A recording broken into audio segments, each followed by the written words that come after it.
Bueno, vamos a comenzar ahora con el tema de derivabilidad, que es donde verdaderamente comienza la diferencia entre el análisis real y el análisis complejo, por la potencia que tiene la definición de derivada, aunque a simple vista parezca que es la misma que en R, ¿no? Bueno, empecemos por dar entonces la definición. Dada una función con un dominio en los complejos, imagen complejo, y un punto en el dominio que además, bueno, dice acá que te contenga un entorno suyo en D, es decir, que sea un punto interior. En algunos textos directamente toman dominios abiertos, porque es ahí donde van a funcionar bien las propiedades de las funciones de estas funciones, dominios abiertos. Bueno, entonces diremos que la función es derivable en Z0 si existe el límite del cociente incremental, como lo mismo que en R, que aparentemente no tiene diferencia.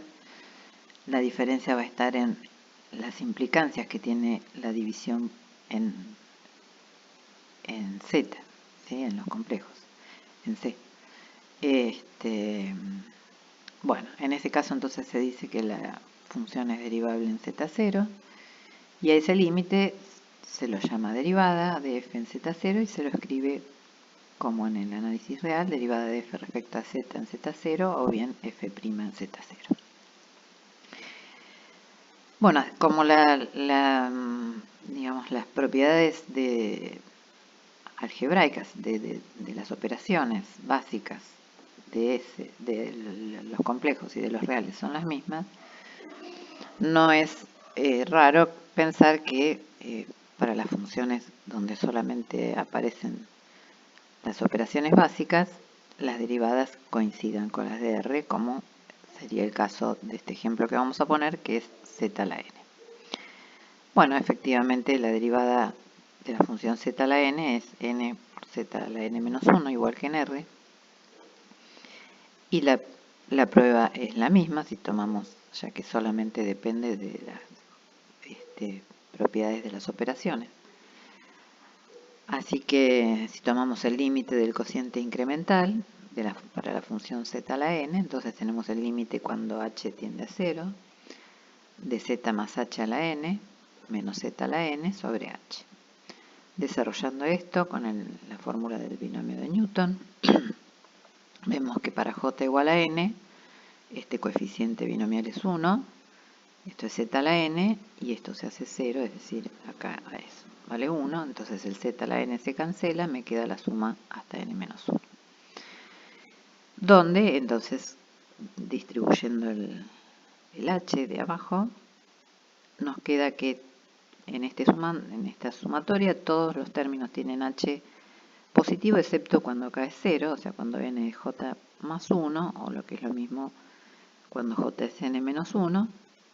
Entonces, cuando tomamos el límite cuando h tiende a 0, todos los otros, esos términos desaparecen y nos queda solamente el que corresponde a j igual a n menos 1, que es este coeficiente binomial que vale n por z a la n menos 1.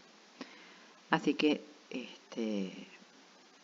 la derivada de la función z a la n es como en R, n por z a la n menos 1 para cualquier z. Bueno, y quedaría como ejercicio probar una aún más sencilla, que es probar que la derivada de una constante vale 0. Bueno, también vale, como en R, que si una función es derivable, que en este caso es equivalente a la derivable o diferenciable en un punto z0, entonces es continua en el punto. Para probarlo, bueno, asumimos que es derivable, es decir, que existe este límite del cociente incremental y que es lo que llamamos derivada. Y queremos ver esto que implica la continuidad, que el límite cuando z tiende a z0 de f de z menos f de z0 en módulo es 0. Bueno, un límite que tiende a 0, un límite de 0 de una función, sí, solo si el límite del módulo es 0. Así que Bueno, entonces tomamos el límite cuando z tiende a 0 de f de z menos f de z0. Acá podemos multiplicar y dividir por z menos z0. Esto es válido solamente, salvo cuando z es z0, pero sabemos que bueno, ese punto podemos no lo consideramos porque queremos ver qué pasa justamente en el límite cuando z tiende a z0. Y solamente necesitamos que z0 sea un punto de acumulación del dominio de la función donde vamos a aplicar el límite. Bueno, entonces multiplicamos y dividimos por z menos z0. Como ambos límites existen, porque es la derivada, porque tenemos la hipótesis de que es derivable, y porque claramente tiende a 0, el límite del producto es el producto de los límites, es la derivada, es 0, así que el producto es 0, por lo tanto entonces este límite es 0 y la función es continua en z0. La recíproca no es cierta y un ejemplo sencillo es la función módulo, que es una función que es continua trivialmente en todos los complejos, pero vamos a ver que no es derivable en 0. Si calculamos la derivada por definición en 0, sería el límite cuando h tiende a 0 del módulo de 0 más h, es decir, el módulo de h, menos el módulo de 0 sobre h. Ahora, si escribimos h en su forma polar, h es igual al módulo de h por, bueno, acá faltaría un paréntesis, el coseno de tita h más i seno de tita h, donde tita h es un argumento de h. Cancelamos módulo de h y entonces queda que esto depende del argumento de h, ¿no? Y por lo tanto este límite no existe porque esto no es siempre lo mismo, depende del argumento de h. Es algo como lo que ocurre con los límites laterales en los límites en varias variables que ya han visto en cálculo 2 o análisis 2. Bueno, y la expresión entonces derivable o diferenciable son equivalentes para nosotros. Bueno, también valen las propiedades algebraicas de la derivada y son iguales a R, ya que, como dijimos, solo dependen de las propiedades de las operaciones de suma y producto y ellas son las mismas que en R. Así que si tenemos dos funciones derivables en un punto z0, entonces la suma también es derivable en z0 y la derivada de la suma es la suma de las derivadas.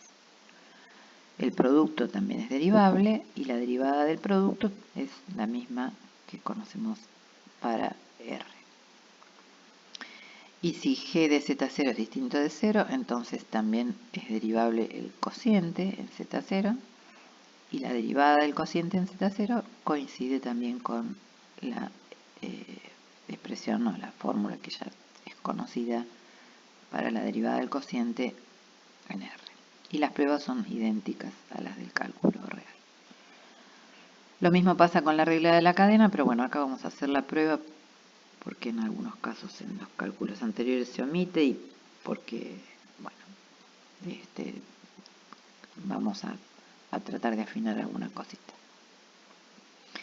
Bueno, entonces supongamos que f es derivable en z0 y g es derivable en f de z0 y queremos ver que la composición f compuesta con g es derivable en z0 y que la derivada de esa composición es la derivada de g en f de z0 por la derivada de f en z0. Bueno, entonces, para la prueba, primero vamos a considerar el caso donde aparece trivialmente la igualdad y donde no podemos hacer lo que vamos a hacer en el caso 2, que es si la función es constante, f es constante en un entorno de z0.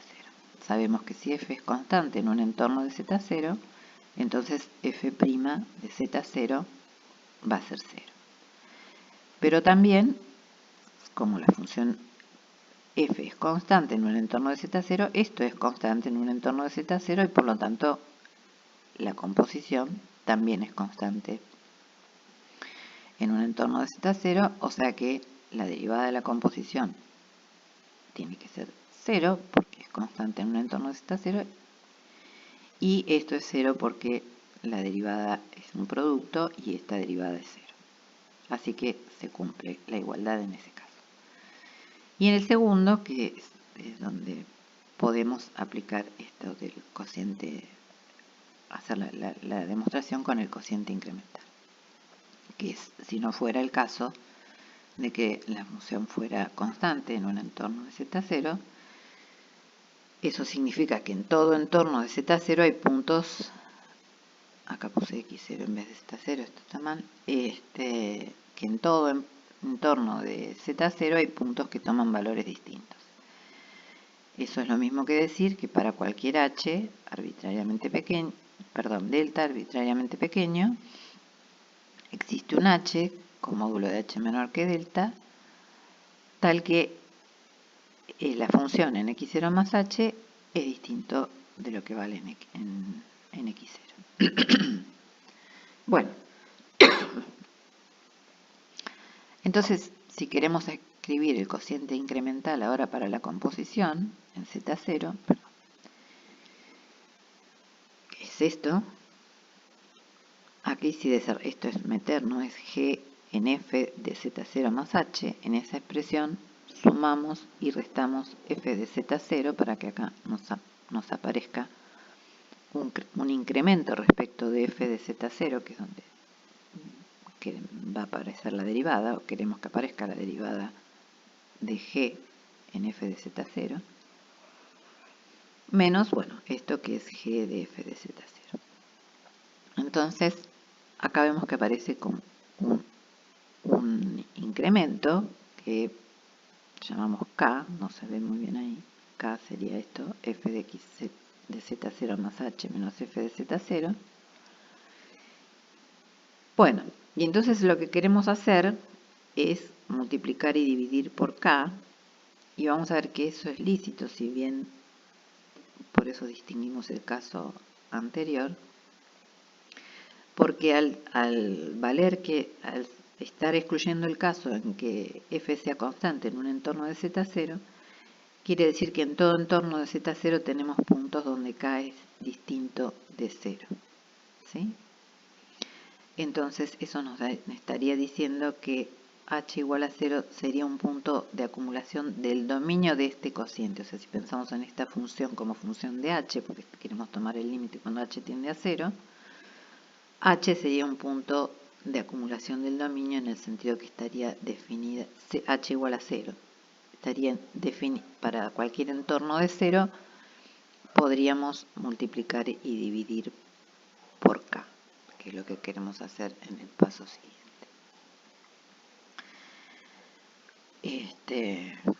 Multiplicar y, y dividir por k. Acá hemos reemplazado, puesto k, donde estaba f de z0 más h menos f de z0.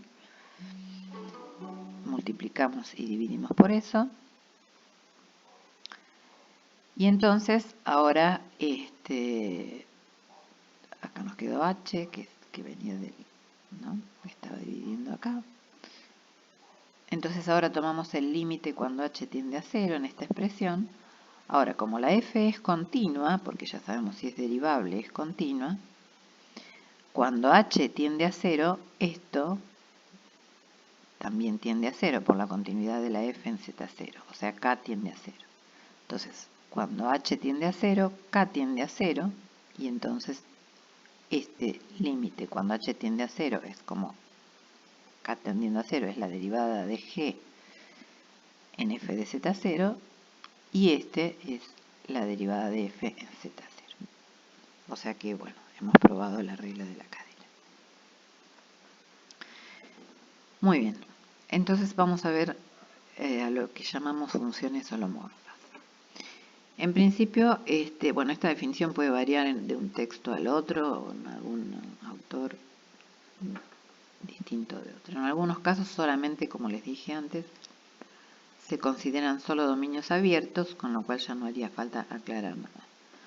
Pero lo que sí es lo que está detrás de eso, lo esencial es que la función, para que tenga buenas propiedades, debe ser derivable en todo un entorno de un punto,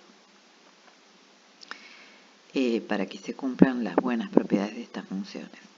Entonces vamos a mostrar justamente un ejemplo donde tenemos una condición de derivada que en realidad no nos alcanzaría para nada de nuestras pretensiones para esto. Y por eso no la vamos a llamar holomorfa en ese caso. Por ejemplo, esta función, módulo de z al cuadrado. Bueno, que es una función continua en todo el plano. Sin embargo,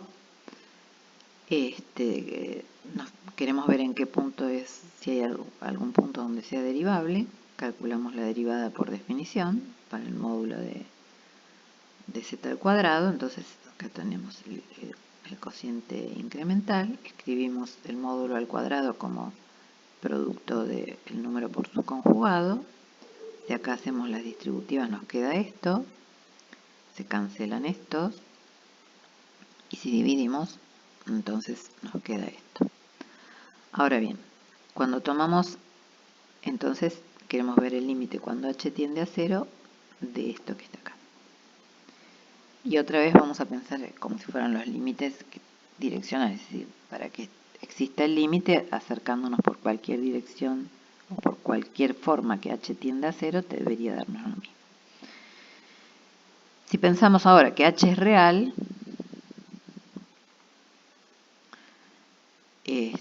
y pensamos entonces h tiende a 0, pero h es real, o sea, se acerca por el eje de los reales, digamos. Si h es real, coincide con su conjugado, entonces esta expresión, como h es igual a h conjugado, nos daría esto, con lo cual cuando h tiende a 0, llegaríamos a z por z conjugado. Ahora si nos aproximamos por el eje imaginario, es decir, donde la parte real es nula, ¿sí? O sea, h tiende a 0 y la parte real de h es 0, entonces en ese caso el conjugado, ¿no? Sería un número, sería como de la forma un real por i, ¿no? Entonces el conjugado es menos h. Entonces ahora en esta expresión, como reemplazamos el conjugado por menos h, y cuando tomamos h tendiente a 0 nos queda menos z más z conjugado. Entonces, para que estas dos cosas para que exista el límite deberían ser iguales, la única posibilidad es que z sea igual a menos z, es decir, que z sea 0. O sea que esta función es solamente derivable en 0, pero esa condición no nos alcanza, la derivabilidad en un punto. Es como una especie de derivabilidad débil cuando es en un punto solo.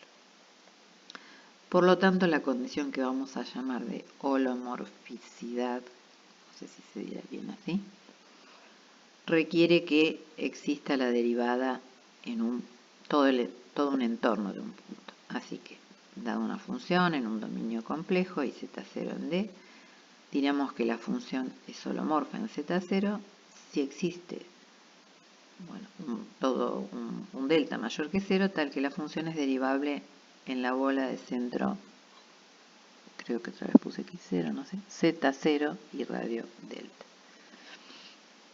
que esté incluida en D, porque como ya pusimos en la definición de derivada, si pretendemos que para la definición de derivada sea un punto interior del dominio. Bueno, entonces no solamente tiene que ser derivable en el punto, sino en todo un entorno del punto para que llamemos a una función holomorfa. Bueno, en este caso es fácil ver, y si quieren lo piensan un poco, lo prueban, que en ese caso la función resulta holomorfa en toda la bolita donde existe la derivada. Y una función que es holomorfa en todo el plano complejo se llama una función entera. Bueno, y ahora vamos a empezar a ver justamente cómo es que en realidad esta condición de ser derivable implica restricciones fuertes a la función. Ahora nos vamos a empezar a dar cuenta por qué es una condición potente, porque justamente es bastante restrictiva, implica muchas cosas. Y vamos a hacerlo viendo la forma en que van a tomar las funciones derivables. En principio, para eso vamos a necesitar, de ahora en más, esto va a ser rutina usar estas funciones, la que se llama parte real y parte imaginaria de una función compleja. Entonces definimos la parte que la llamamos normalmente u de x, y, o sea, es una función de R2, a la parte real de f en el complejo x más y. O sea, es una función que está definida en el mismo dominio que f, pero pensado en R2, y con imagen en R. Esto es un número real. Bueno, y de manera semejante, la parte imaginaria, que normalmente llamamos b, en x, y, que es la parte imaginaria de f en el complejo de x más y. También definida en el mismo dominio, pensado en R2 y con imagen en R. Entonces, bueno, está claro que siempre podemos escribir a f de esta forma, como su parte real más i por su parte imaginaria. Y a veces escribiremos simplemente f igual a u más i b, dando por sobreentendido que u y b son la parte real imaginaria, que son únicas, porque la parte real imaginaria de cualquier complejo es único. Muy bien, entonces vamos a ver qué pasaría para una función derivable con esas funciones u y b. Entonces supongamos que existe la derivada en un punto z, x más y. Esto es que existe el límite del cociente incremental para cualquier h, donde h tiene la forma h1 más i h2. Ahora fijémonos, lo mismo que hicimos hoy de separar solamente dos direcciones, la dirección por el eje real y por el eje imaginario. Si nos acercamos por el eje real, es decir, asumamos que h2 es 0, o sea que h solo es real, entonces cuando escribimos este cociente incremental desarrollando en su parte real y su parte imaginaria, tenemos el límite cuando h2 es 0, así que cuando h1 tiende a 0, acá cuando tomamos el incremento, como h2 es 0, solamente se incrementa la parte real, acá lo mismo, restamos f en xy, en x más y, que es esto. Ahora agrupamos la parte real es la u y la parte que, o sea, la parte que real con la parte que está multiplicada por i, o sea, la parte imaginaria. Y entonces si tomamos límite cuando h1 tiende a 0, si nos fijamos acá que tenemos una función de dos variables donde está incrementada la primer coordenada, ¿no? Y dividido por h1. ¿Y esto qué era? Si recuerdan, esto es la derivada parcial de u respecto de x en el punto xy.